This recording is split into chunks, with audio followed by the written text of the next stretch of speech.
कई लोग सोचते हैं एस्केलेटर ऐसे चलते हैं। ये दो पहियों से चलती है। सीढ़ियां बाहर लगी है। ऊपर पहुंचने पर सीढ़ियां आगे झुक जाती है। उतरना मुश्किल पड़ता है। प्रवेश पर भी वही झुकाव है। चूंकि दोनों सिरों पर समस्या है, इसलिए डिजाइनरों ने दोनों सिरों को बढ़ाया, लेकिन यह उनकी उम्मीदों से अलग निकला। सिरे उपयोग के लायक नहीं रहे। ये दोनों ड्राइव के सही विन्यास है। आइए एक खोलकर देखें। सबसे पहले हम लगभग 50 किलोवाट का मोटर लगाते हैं। मोटर 1000 आरपीएम तक चलती है। मोटर बड़े धीमे गियर को टॉर्क देता है। वह गियर अधिक बल देता है। ये बड़े गियर चेन चलाने वाले स्प्रॉकेट है। चेन में विशेष छोटे रोलर्स होते हैं। रोलर स्प्रॉकेट के अंतरालों से आसानी से गुजरते हैं। वे सीढ़ियों को चेन पर भी कसकर जोड़ते हैं। सीढ़ियां धुरी पर घूम सकती है। फिर स्टेप के पीछे दूसरा रोलर जुड़ता है। यह पहिया विशेष मार्गदर्शक रेल पर लुढ़कता है। ढलान पर गाइड रेल और चेन संपर्क में बने रहते हैं, लेकिन शीर्ष पर मार्गदर्शक रेल और चेन अलग होकर समानांतर रहती है। जब बड़ा गियर घूमता है, सीढ़ियां पलटकर वापसी मार्ग में जाती हैं। वे एस्केलेटर की शुरुआत पर मिलते हैं। यह चक्र फिर से दोहराता है। क्या आपने ध्यान दिया कि हैंड रेल पायदानों से थोड़ा तेज चलता है?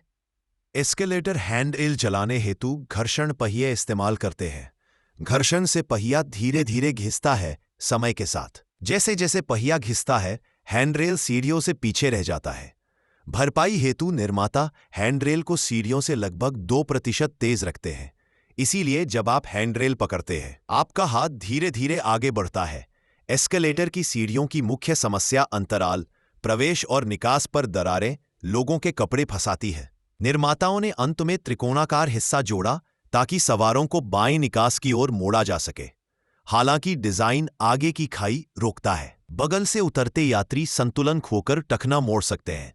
गैप रोकने का सर्वोत्तम उपाय पटलों में नालियां जोड़ना। ये खांचे कंघी प्लेटों से जुड़ जाते हैं, इसीलिए बहुत छोटी वस्तुएं भी अंत तक पहुंचते हैं और कांटेदार प्लेट उन्हें ऊपर उठाकर दरार में फंसने से बचाती है। आजकल के एस्केलेटर एसी इंडक्शन मोटरों से चलते हैं। वे मोटर से जनरेटर मोड में बदल सकते हैं। जब काफी लोग नीचे हों, उनका वजन यांत्रिक ऊर्जा बनकर एस्केलेटर खुद नीचे चलता है। उस यांत्रिक ऊर्जा से मोटर भी घुमा सकती है। जितने लोग होंगे उतना तेज घूमेगा। जब रोटर चुंबकीय क्षेत्र से आगे निकलने लगे, मोटर में प्रेरित धारा नया चुंबकीय क्षेत्र उत्पन्न करती है। नया क्षेत्र विपरीत दिशा में। ये रोटर के खिलाफ ब्रेकिंग टॉर्क उत्पन्न करता है। तब मोटर जनरेटर बन जाती है।